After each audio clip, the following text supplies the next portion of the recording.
Hello everyone. Ang topic natin ngayon ay about open circuit,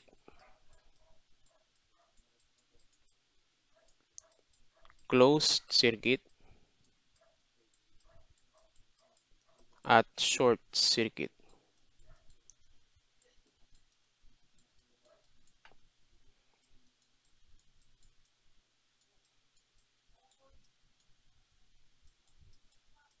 So dito, i-discuss ko sa inyo kung ano yung mangyayari or nangyayari kapag kapag inopen natin yung circuit or kinlose natin or shinort natin yung circuit. Ano yung pinaka-epekto nito sa circuit. So example tayo. Sample tayo ng circuit.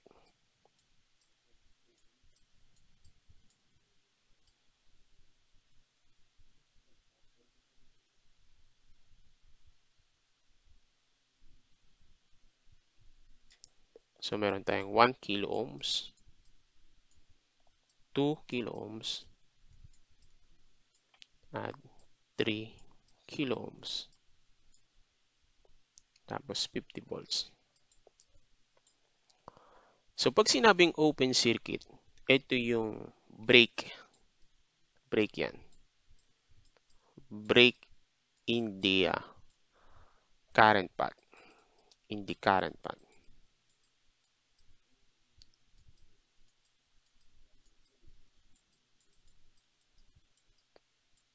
So ang pinaka-path ng current natin is ito. Yan. Break. Meron siyang break dyan. So ibig sabihin, putol. Pwedeng dito. Naputol dito. So itong part na to, putol to. So dito. So ito yung pinaka-naputol. Or dito. So any part dun sa path na naputol. O dito. Naputol. O pwede din naman na mangyari ay naglagay ng switch dito. Yan. Yan yung pinaka-break. Naglagay ng switch. O kaya dito naglagay ng switch. Pinaka-break. So dito, gawa tayo ulit ng circuit. Uh,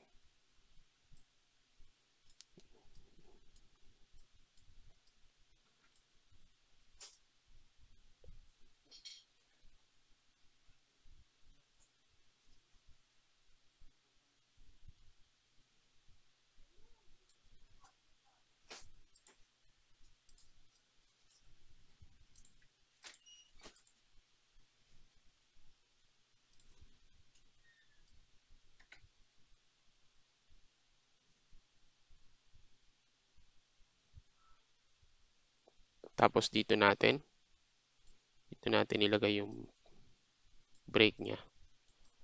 O pinakaputol niya na part. Tapos etong point na to, i-denote natin yan as point 1. Tapos point 2.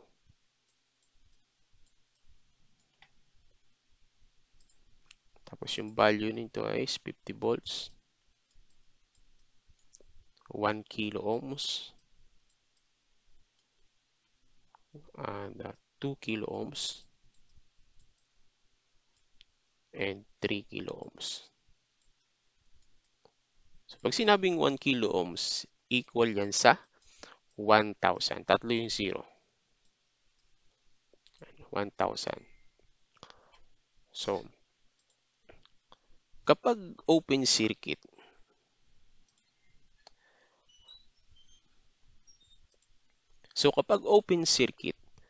yung resistance nito, dalawang point na to, ay extremely high. Extremely high.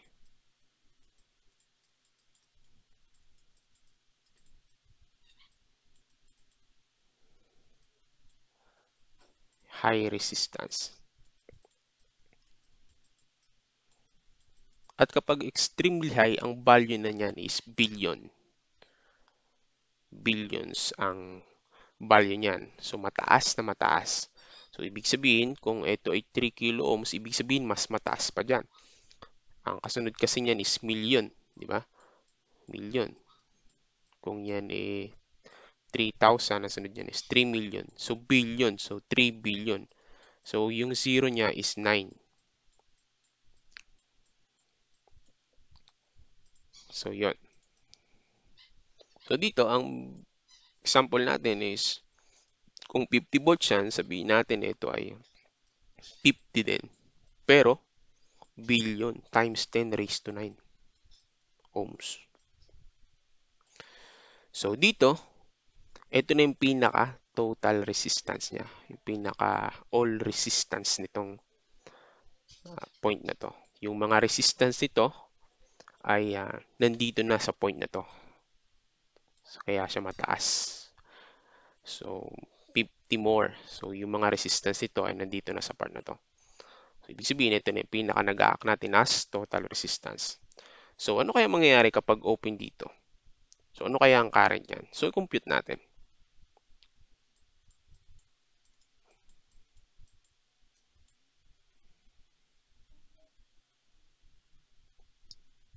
So, compute natin VT over RT.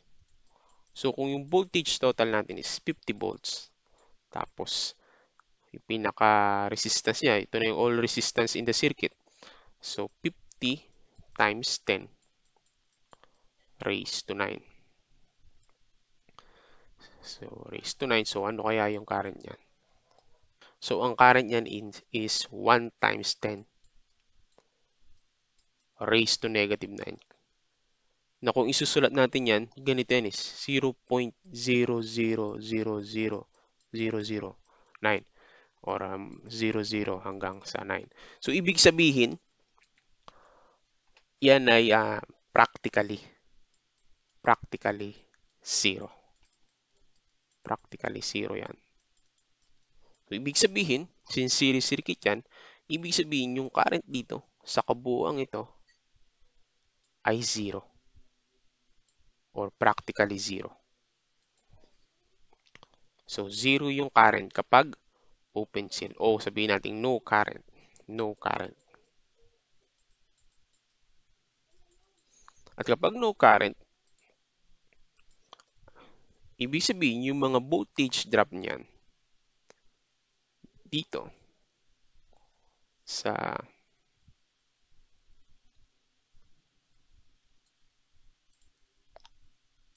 bawat drop dito sa resistor ay 0 din. Kasi B is equals to I times R. Since yung current mo is 0.000, tapos 9, tatimes mo ngayon sa R1 na 1 kilo ohms, ang ibibigay pa rin sa'yo na value niyan is 0. So, practically 0. So, since ano yan, yung current niya ay equal, ibig sabihin yung mga voltage drop dito ay practically 0 volts din. 0 volts. 0 volts. Now, pero, yung voltage dito sa point na to, yung voltage sa point na to, ay 50 volts. 50 volts yan. Ibig sabihin, may yung drop na voltage dito sa point 1 at point 2 ay 50 volts. So, nandito yung total voltage na 50 volts. So, kung ano yung applied natin dito, ang pinaka-voltage drop dito sa point na to ay 50 volts din. Kasi nga, di ba, ang current natin is, kung i-compute ulit natin, pabalik, kung i-compute natin, B is equals to I times R. So, yung current nga natin is times 1 times 10 raised to negative 9 times natin sa 50 billion times 10 raised to 9. Ang ibibigay na sagot niya sa'yo niyan is 50 volts. So, ibig sabihin, dito sa point na to, andito yung 50 volts. So, wala dito sa 0. So, kapag ito ay open, nagiging 0 volts to. So, walang mga voltage drop dyan. Nagiging 0 volts to. 0 volts to. 0 ang current. Pero yung potential difference or yung voltage drop dito ay 50 volts. So, yun. So, ang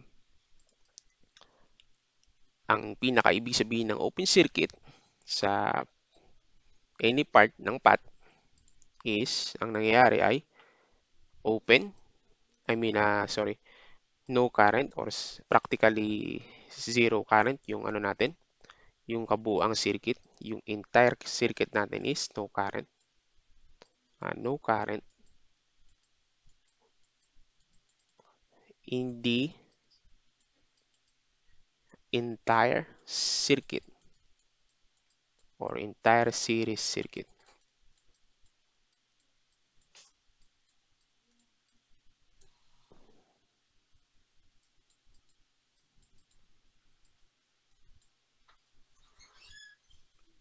Next is 0 volts, yung bawat IR drop, IR voltage drop ng ito ang mga resistor natin.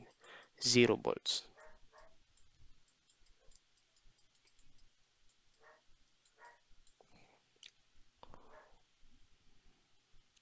Pero yung applied voltage natin,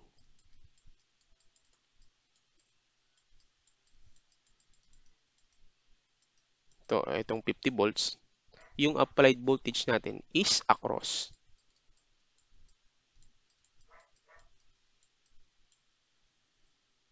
the open terminal.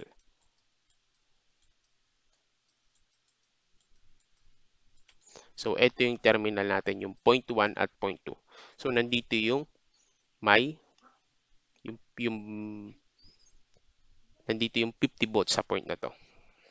Or nandito yung applied voltage. So, tama din naman ano, kasi nga 'di ba sa kagaya ng sinabi ko sa series circuit, kung ano yung may pinakamataas na resistance, andoon din yung may pinakamataas na voltage drop.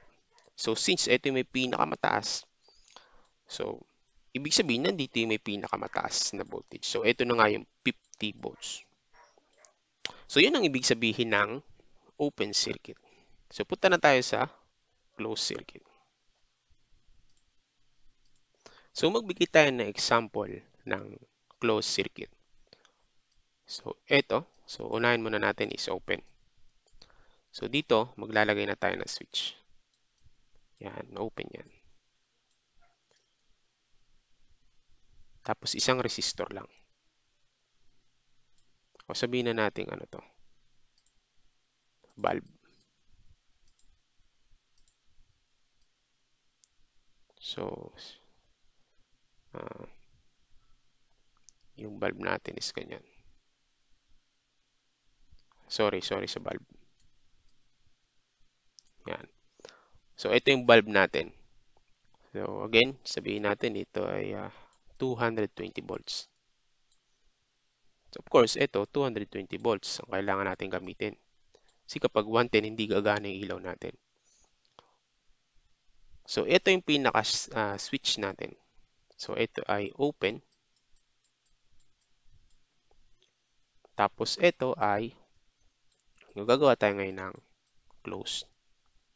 So, yung closed circuit naman is yung switch niya is naka-on or close. So, yan.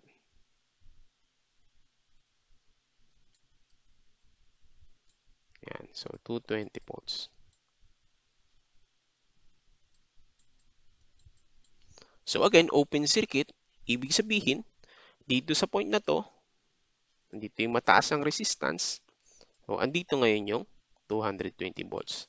So, dito ay 0 volts. Now, kapag nilos natin yung circuit, ito na ngayon yung 0 volts. Ito na ngayon yung drop na 220 volts. So, ibig sabihin ng closed circuit, ito yung pinaka-normal operation. Normal operation. Ibig sabihin, yung current niya, meron siyang current. Merong voltage dito sa pinaka-resistance niya, sa bulb natin. Meron siyang voltage. at sa nasa normal operation niya yung circuit. So yun ang ibig sabihin ng closed circuit. So punta na tayo ngayon sa short circuit. Well, anyway, balik tayo dun sa open circuit. So gusto ko lang idagdag na kahit open, sabihin natin ito yung open.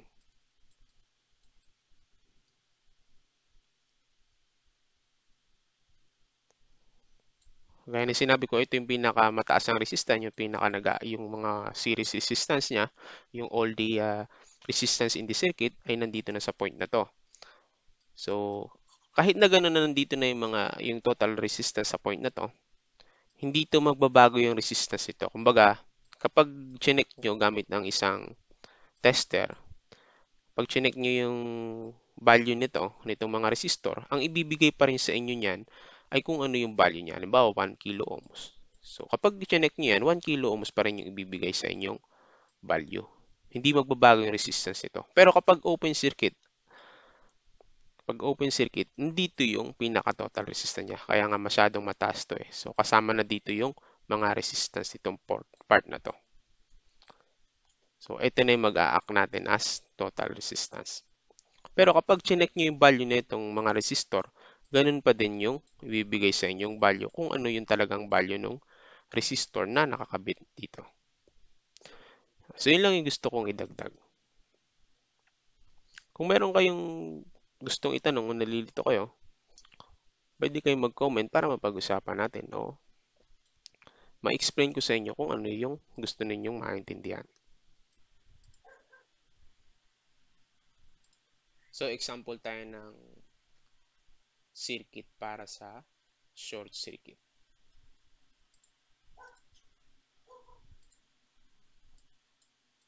So, ito yung circuit natin. 50 volts.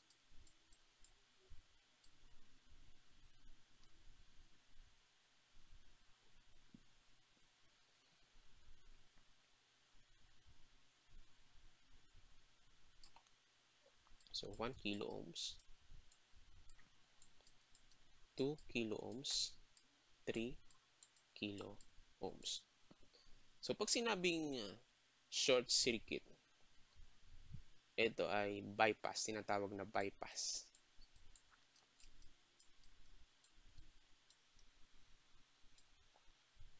Bypass yan across sa load resistance. So, ito na yung pinaka-load natin eh. So, bypass yan across sa resistance o sa load resistance. So, ang itsura ng bypass natin is merong wire dyan, dito sa part na to, na naka-bypass. Ito yung pinaka-bypass natin. Dito sa part na to. And dito sa part na to. So, dito lang siya sa part na to. Hindi siya pwede dito kasi less resistance na to. Itong binypass natin, yung ginamit natin sa pag-bypass, less resistance na rin ito. So, wala siyang effect sa circuit.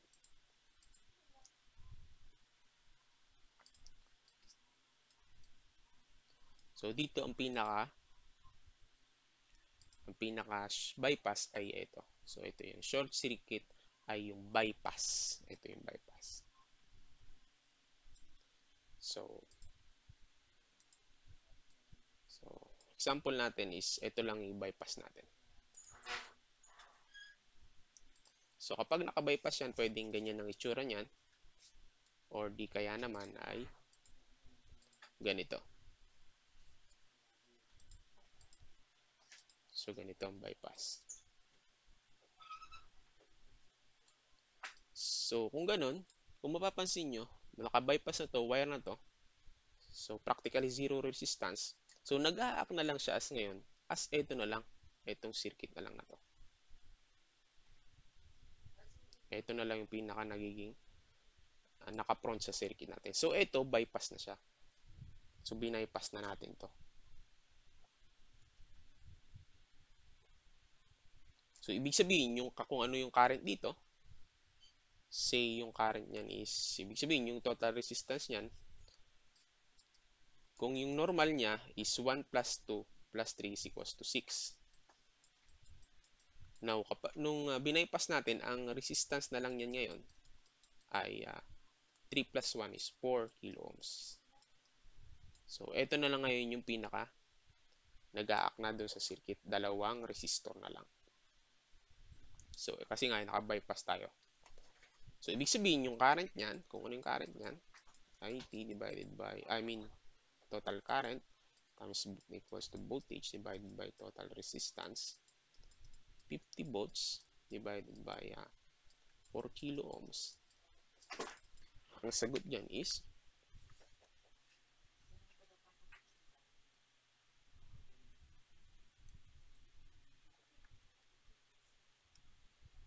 12.5 milliampere. So, ibig sabihin yung current dito ay 12.5 milliampere.